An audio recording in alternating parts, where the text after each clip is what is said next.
చెప్పండి, ఈరోజు చాలా మంది సర్పంచ్లు బీఆర్ఎస్ లోకి రావడానికి కారణాలు ఏమనుకోవచ్చు?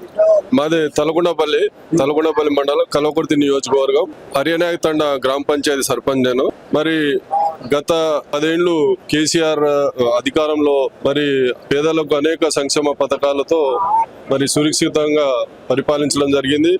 ఇప్పుడు ఉన్నటువంటి కాంగ్రెస్ ప్రభుత్వం మరి ఏదైతే హామీలు ఇవ్వడం జరిగిందో ఆ హామీలు ఎక్కడ గిడంగా నెరవేర్చడం లేదు. మరి మా తండాలం కూడా గ్రామ పంచాయతీ చేసింది కేసీఆర్ గారే. మరి అలాంటి నాయకత్వంలో ఇంకోటి తెలంగాణ మిషన్ భగీరథ మాజీ వైస్ చైర్మన్ ఉప్పల వెంకటేశ్వర గారి నాయకత్వంలో తలకొండపల్లిలో సుమారుగా 22 సర్పంచులను గెలిపించుకోవడం జరిగింది. అలాగే కల్వకుర్తిలో వేరే ప్రాంతాల్లో కూడా బీఆర్ఎస్ సర్పంచులను గెలిపించుకోవడం జరిగింది. ఇవన్నీ కూడా కాంగ్రెస్ వైఫల్యాలకు వ్యతిరేకంగా బీఆర్ఎస్ పార్టీలో మరి వెంకటేశ్వర గారు ఆర్థికంగా కానీ మరి ఆ యొక్క కార్యకర్తలకు అండగా ఉండి మరి సర్పంచులను ఉప్పల వెంకటేశ్వర గారు గెలిపించుకోవడం జరిగింది.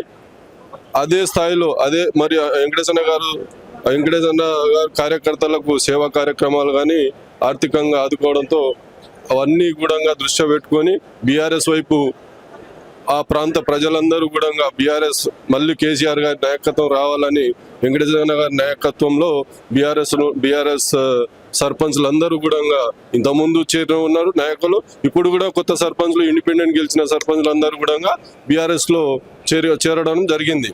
ఇవన్నీ కూడా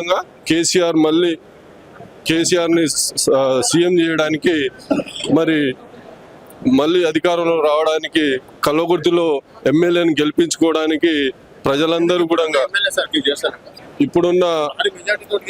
ఇప్పుడున్న ఎమ్మెల్యే కాంగ్రెస్ ఎమ్మెల్యే హామీలు చాలా ఇంతకుముందు గిట్టంగా బీఆర్ఎస్ నుంచే అతను కాంగ్రెస్ లో వెళ్ళడం జరిగింది.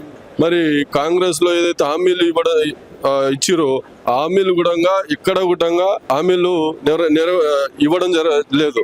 ఎమ్మెల్యే గారి విధంగా బీఆర్ఎస్ లో ఎమ్మెల్సీ పదవి 10 ఏళ్లు అనుభవించి ఈ రోజు అదే బీఆర్ఎస్ లో ఉన్నటువంటి నాయకులపై దాడులు చేయడం గిటంగా జరుగుతుంది. ఇది ఖచ్చితంగా రాబోయే ఎన్నికలలో అసెంబ్లీ ఎన్నికలలో నారాయణ రెడ్డి ఓటమి ఖాయం. అక్కడ బీఆర్ఎస్ కొత్త నాయకత్వాన్ని గెలిపించడం జరుగుతుంది. ప్రజలందరూ కూడా బీఆర్ఎస్ వైపు మొగ్గు చూపుతారు అనేది మా అభిప్రాయం.